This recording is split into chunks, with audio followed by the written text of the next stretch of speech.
start? Okay. I think you should. You should. Go ahead. All right.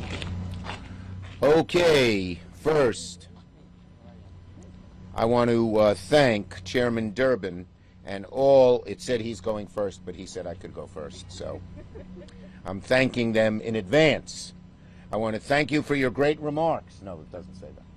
I want to thank Chair Durbin and all of the Senate Democrats on the Judiciary Committee. They've done amazing work. Dick will get into the details. But this is an incredible milestone. This is a great day for America because we have expanded the judiciary. We have 200 lifetime appointments, and those are people who are going to really bring more justice and more diversity and more credibility to the bench. So it's a happy day for America, a very happy day for America. 200 judges confirmed to lifetime appointments under President Biden and this Democratic majority. 200 judges who are restoring balance and excellence to our courts. 200 judges increasing the diversity and dynamism of our judiciary. And 200 judges who are committed to applying the law fairly, impartially, and equally. You know, in the past, most of the people who got on the bench, or all too many, were white, male partners of big fancy law firms. That's changed. Of these 200 judges, we are so proud. 2/3 are women, 127. 2/3 are people of color, 125. Both had been traditionally underrepresented on the bench.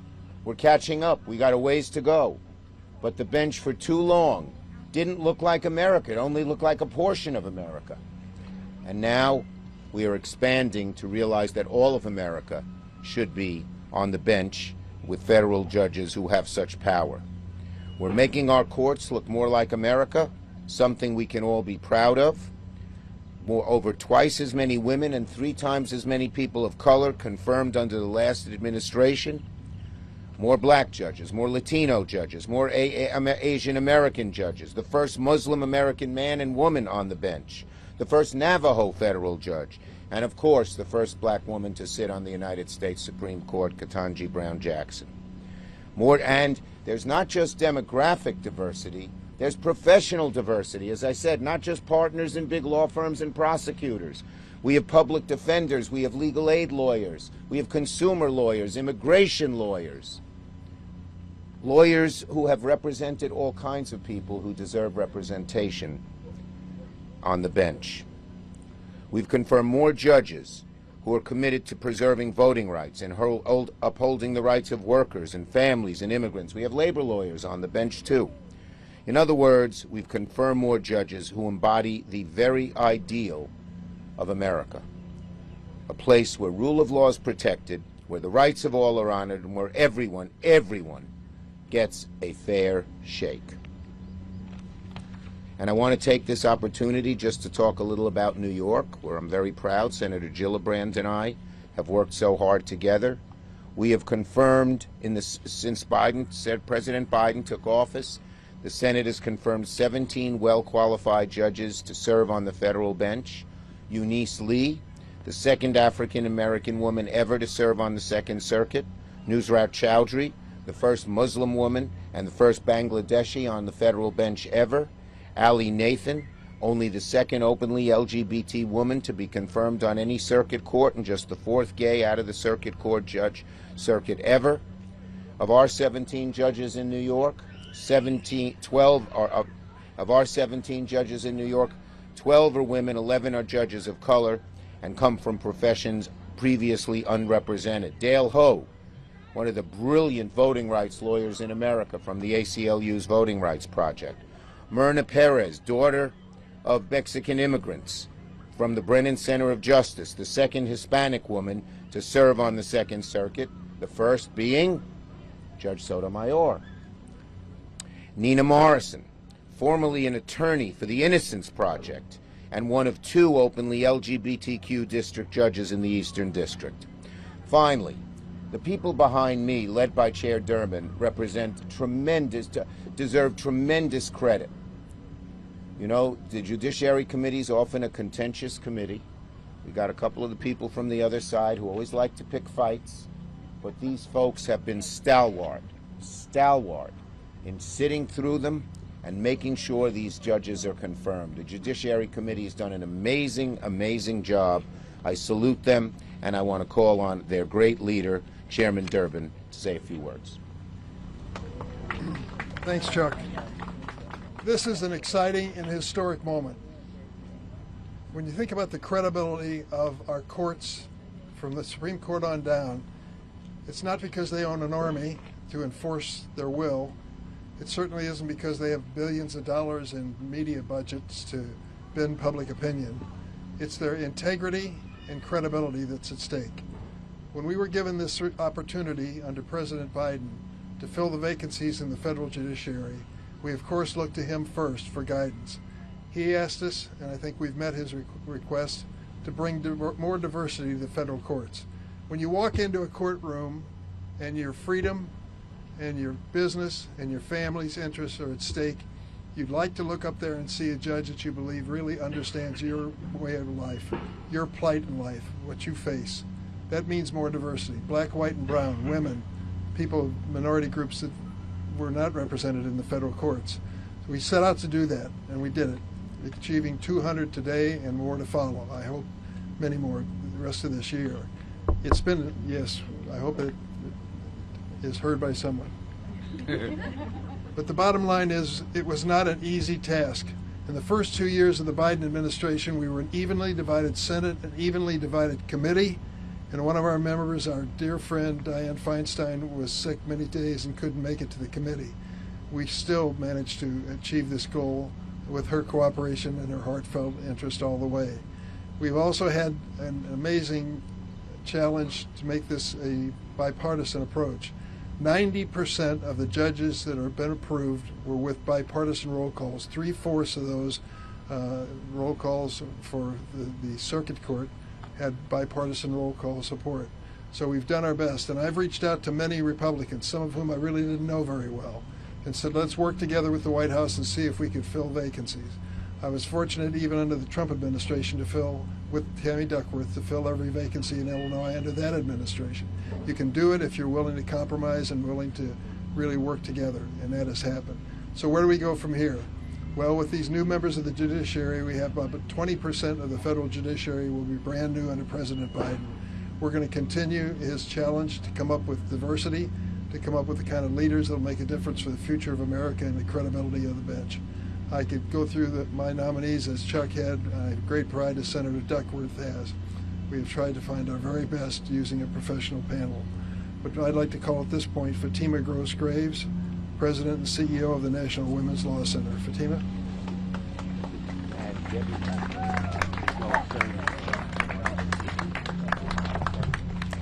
Good morning. I'm Fatima Gross-Graves, President and CEO at the National Women's Law Center, and I'm really thrilled to join here today to mark this important confirmation of the 200th judge committed to equal justice under the law.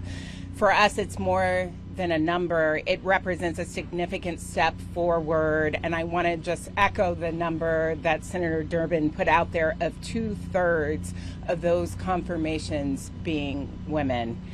So we commend the Biden administration, Leader Schumer, Senator Durbin, all of the members of the Senate Judiciary Committee who've been working so hard, and the entire Senate who shared a commitment to a fair and impartial judiciary. A judiciary that's poised to protect the rights of those who are most vulnerable members of our society. It's been really inspiring to see these unprecedented numbers, especially of women, particularly of women of color. We've seen the historic appointment, of course, of Justice Ketanji Brown Jackson just 2 years ago. We've seen the confirmations of dozens of civil rights lawyers, of former public defenders. We've seen confirmations that we really believe are essential to creating a judiciary that will protect all of our rights and that will reflect the diversity of this country. This milestone is a testament to our dedication to building a judiciary that serves all of us, but we also know that the work is not done, and we won't stop until every judicial vacancy is filled with judges who embody fairness, who embody integrity, and a commitment to justice. And our democracy and our courts are at such a critical crossroads. We need a federal judiciary filled with fair-minded, filled with ethical judges who are poised to protect our democracy and the civil rights that we have fought so very hard to achieve. And in our view, time is of the essence to fill every single judicial vacancy with nominees who bring valuable lived experience, valuable professional experience to the bench. The federal courts, they shape the lives of people in this country every single day, from the workplace, from their ability to access the health care they need in their own communities. Our future really depends on these confirmations. Every judicial seat matters for our communities, for our rights, and for our future. So we look forward to working with the White House and with the senators who are here today and those who are not to continue prioritizing filling all remaining judicial vacancies with fair and impartial nominees who are committed to equal justice, who are committed to gender justice. Our communities depend on this. We look forward to working with you all. We are celebrating this 200th, and we are urging us all together to keep going. Thank you very much. I'd like to call on my colleagues on the committee who have just done an amazing job. This committee is a challenge because you have to be physically present, sitting in your seat to vote for one of these nominees. So attendance is a critical element. I want to call in order of seniority, first from the state of Minnesota, Senator Klobuchar. Oh, well, thank you very much, Senator Durbin. As they say in the Senate, everything's been said, but I haven't said it. I am just so pleased that we have gotten these excellent judges on the bench. And I think the numbers that Senator Durbin provided you on how the vast number of them were, in fact, bipartisan. I think you hear a lot about the partisan fighting in Washington for good reason. But despite having senators of vastly different ideological backgrounds on the committee, when we got to the floor, we were always able, for the most part, to pick up support. Not in every time, but we made the case, and you only do that if you have qualified nominees. So I specifically want to thank President Biden for putting forward such qualified nominees that, yes, have made this the most diverse slate of judges in the history of America. Who brought us Ketanji Brown Jackson, an incredible leader of the judiciary, but who also picked up bipartisan support for these judges. And it's been an honor to be on the committee. We've got a number of Minnesota judges through. I'm not going to name them all, but one of them includes Jerry Blackwell, who was the lead prosecutor in the George Floyd murder case of Chauvin. And he is now serving on the federal bench along with several other very qualified nominees. And I want to thank you, Senator Durbin. Thanks, Amy. Mazie Hirono. Thank you, Mr. Chairman. Today we had another, what I would call a kabuki kind of hearing. We had 5 nominees, all women, and again, reflecting the diversity of our country. And if you put yourself in the shoes of the parties who come before these judges, to see the judge sitting there reflecting really the diversity of our country is really important to the litigants and to the parties. So I do want to mention that we have another first in Hawaii. We have the first Native Hawaiian female judge ever serving in the federal judiciary. So that's what we do, and I thank the chairman for his leadership.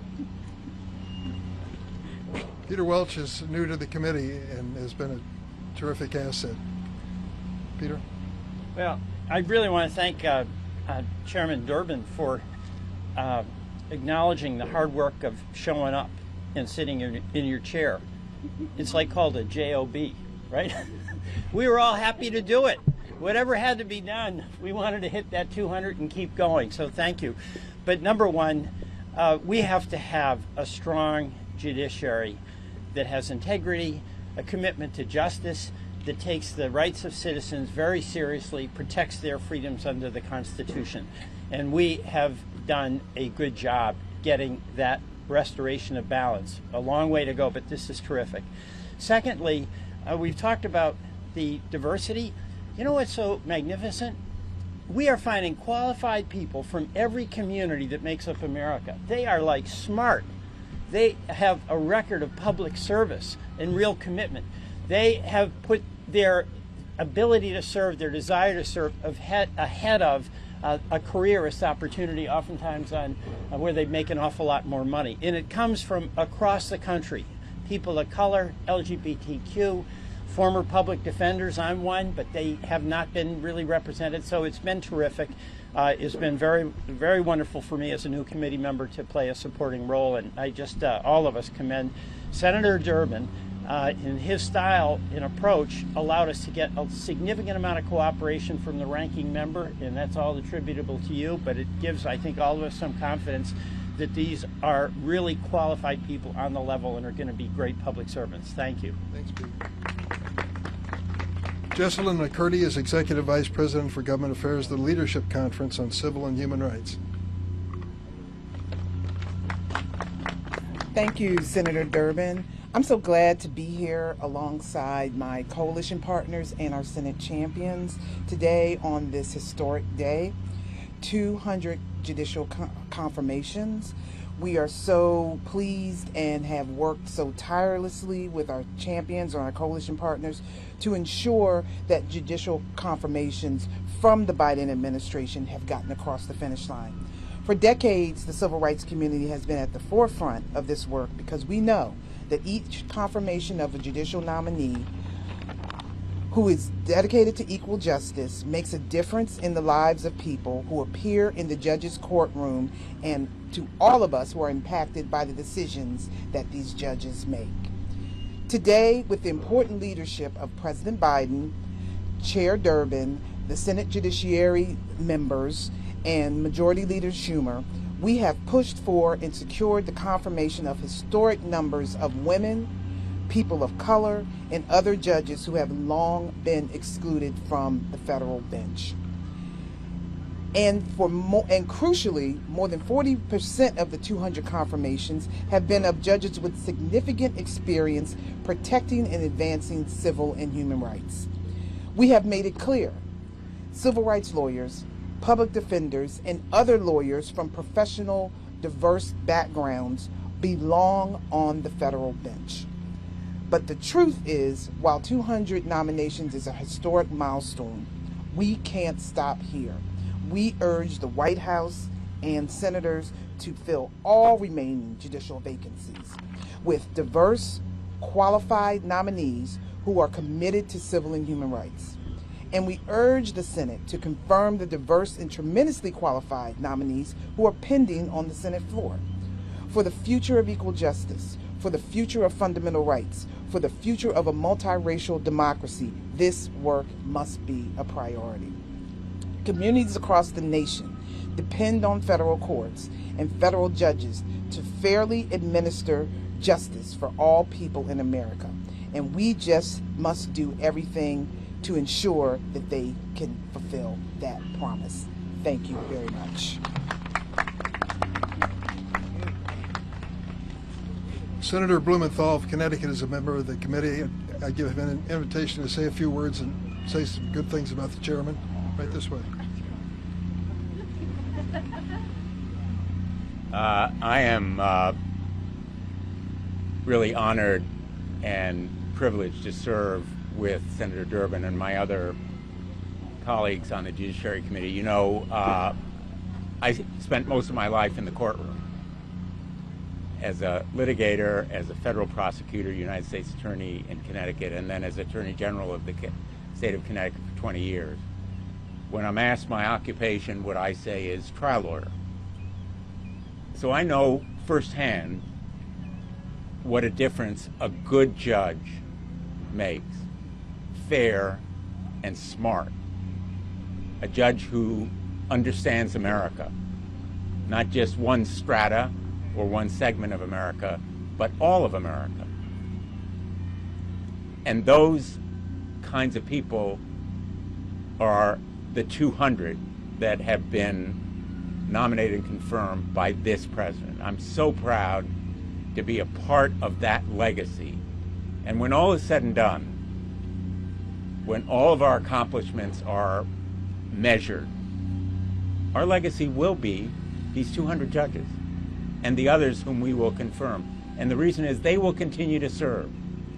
When my 4 children appear in court, they're all becoming or are lawyers, proud of them. They will be appearing before these judges well after I am gone. These judges will continue to serve justice. They are literally the face and voice of justice in America. And they are one of the biggest achievements of this Congress and this administration. And I just want to thank all of the advocates and activists for holding our feet to the fire. Yes, they are the reason, or a good part of it, that we're doing what we're doing. They are holding our feet to the fire.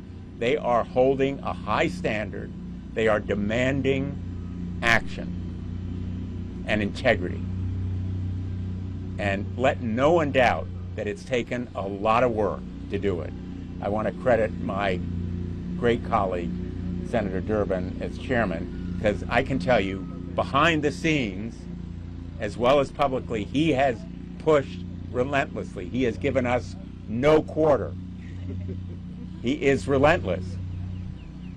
And it is a tirelessness on behalf of justice that will be, I hope, all of our legacy, certainly his.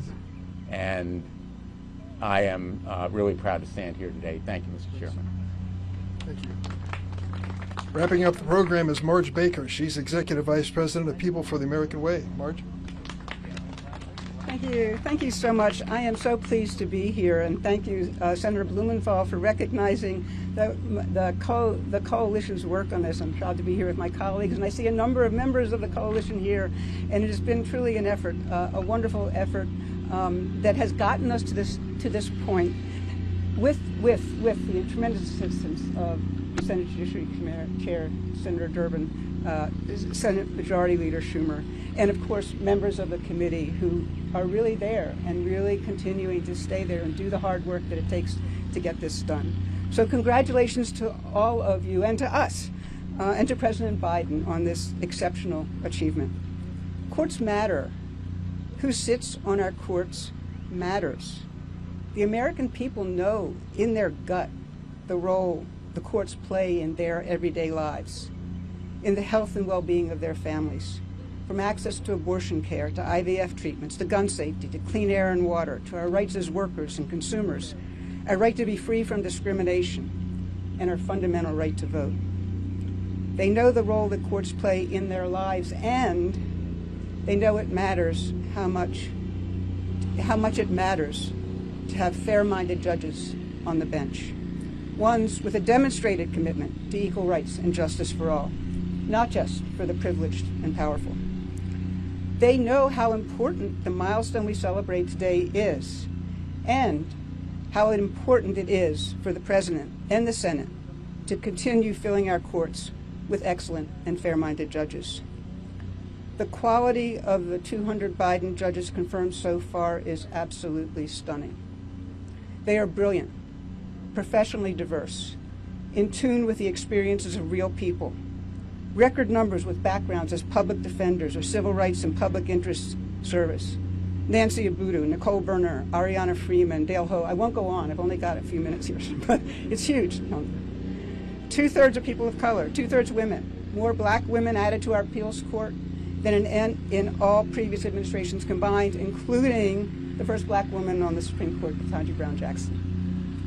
So thank you, President Biden, Senator Durbin, Senator Schumer, who had to leave, senators on the committee. Thank you so much. This is a record to be proud of and to build on. There's so very much more to do. We have stellar nominees in the pipeline: Adil Mangi, Nancy Maldonado, Amir Ali, Mustafa Kusabi, Sarah Russell, Dina Coggins from California, who we expect to be confirmed this afternoon as the 201st confirmation. So we will get to 201 today, this afternoon. Rebecca Pinnell, Brian Murphy, and no doubt similarly stellar nominees. So let's celebrate this exceptional milestone and dedicate ourselves to completing the job. Fill every vacancy we possibly can, because the people deserve justice and fairness from our courts. So thank you so much. Moments before the lawnmower chops us up. I want to thank all my colleagues and the supporters who come out today. It is an amazing achievement. We're just getting started. Thank you all very much.